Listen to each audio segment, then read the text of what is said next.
The Devil Made Me Do It is a great episode of Full House, and I think one of the most memorable ones. Certainly this one is one that I remembered very, very well from the first time that I watched this. This is the 19th episode of the 5th season of Full House. It's directed by Zwick, and as always there will be spoilers from now as I go through the episode and share some thoughts. And we have two parts of the narrative, one focusing on Stephanie, DJ and Kimmy, and one on Michelle, and we'll talk about Michelle second. That is the main part of the narrative. Kimmy and Stephanie are bickering again, and DJ's had enough of this. Understandably, it must be difficult when your best friend and your sister don't get along, so she shuts the bedroom door and demands that they're not leaving until they get along. And we have this really wonderful exchange in this first scene where Stephanie is calling Kimmy dumb, and she said, "You're so dumb, you don't know how dumb you are," which is a pretty strong insult, to which Kimmy responds, "I know how dumb I am," which was brilliant. And she spells it D-U-M, dumb. And DJ says, "Kimmy, there's a B," meaning there's a B at the end of dumb. But when she hears Kimmy, there's a B, Kimmy says, "Where?" Which I love. The execution of that was brilliant. Really great lines. And that was the final straw for DJ. She said they're not leaving until they resolve their differences. And I would have liked to have seen a little bit more with this, but we don't need more of it. I think we got enough out of it. I was just really enjoying it. And DJ comes up with a game where they both have to sit in their chairs and they have to try and find things that are the same about them or things they have in common. And if they have things that are in common, they push their chairs closer. If they have things that they're opposites with, the chairs go further apart, which is a pretty fun game. And to begin with, the chairs are getting further and further apart. And then they find that they have things in common. They both agree this is a stupid game. And then they both agree DJ is bossy. And they ultimately realise they have a lot in common, and they go out for frozen yogurt and they kind of abandon DJ. And it was a fun way to kind of address this topic. And I think if anybody is in DJ's position, I don't know how well it would go down in reality, but maybe it's a fun game to try. The main narrative, though, focuses on Michelle. And this comes about because she's with Teddy. They go down to Jesse's studio and he demonstrates his music a little bit, but tells them they're not to be touched. The instruments aren't to be touched. They're not toys for children. And when Michelle is alone, she decides that she wants to play with him. And then she's visited by good Michelle and bad Michelle. And I'm assuming that on at least one occasion, Mary-Kate and Ashley are acting together.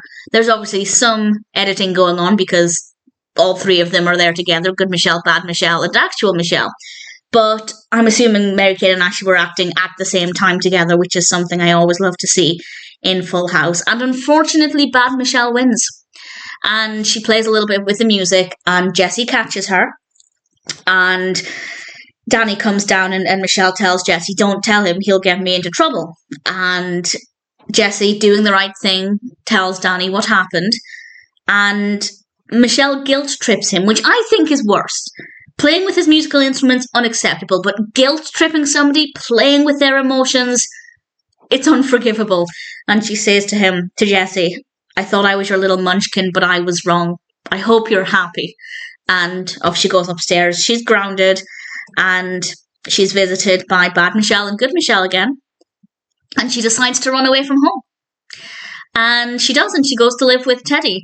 And I don't know how far away Teddy lives, but it is a bit of a concern that she managed to leave the house and walk away without anybody noticing, considering there are multiple adults in the house.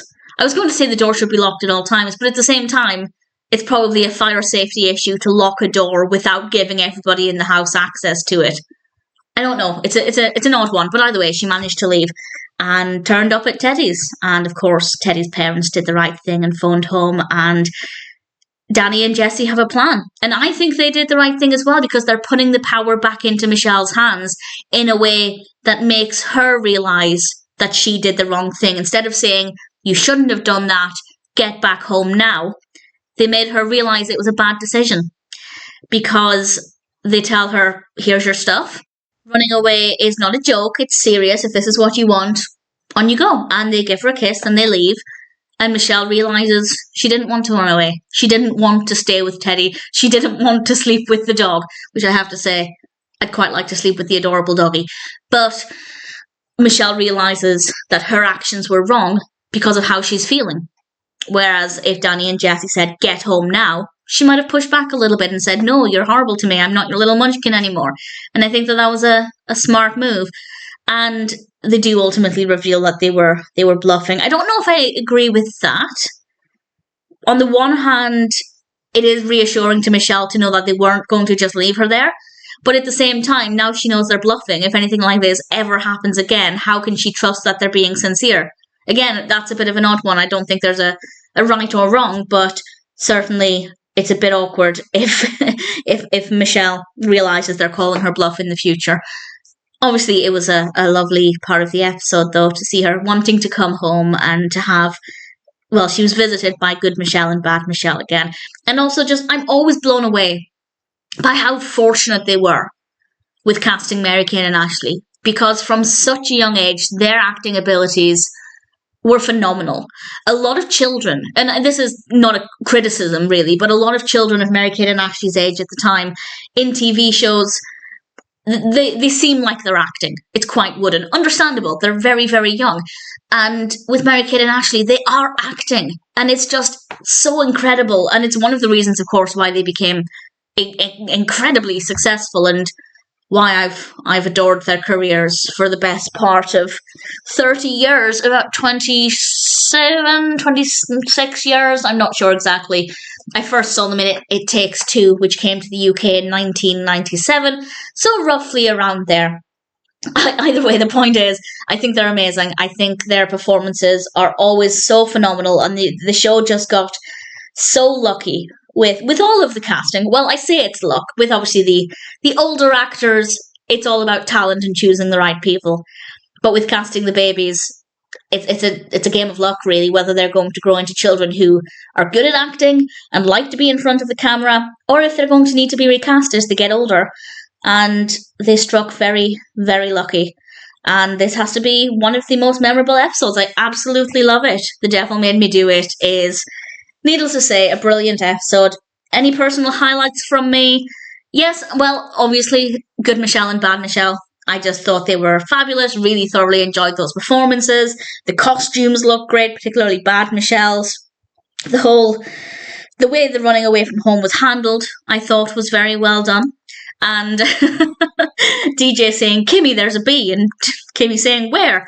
I really enjoyed that. And also seeing Stephanie and Kimmy getting along well, maybe well's too strong a word, getting along, finding some common ground in their disapproval of some of DJ's behaviours. So, needless to say, I think The Devil Made Me Do It is a pretty perfect episode of Full House.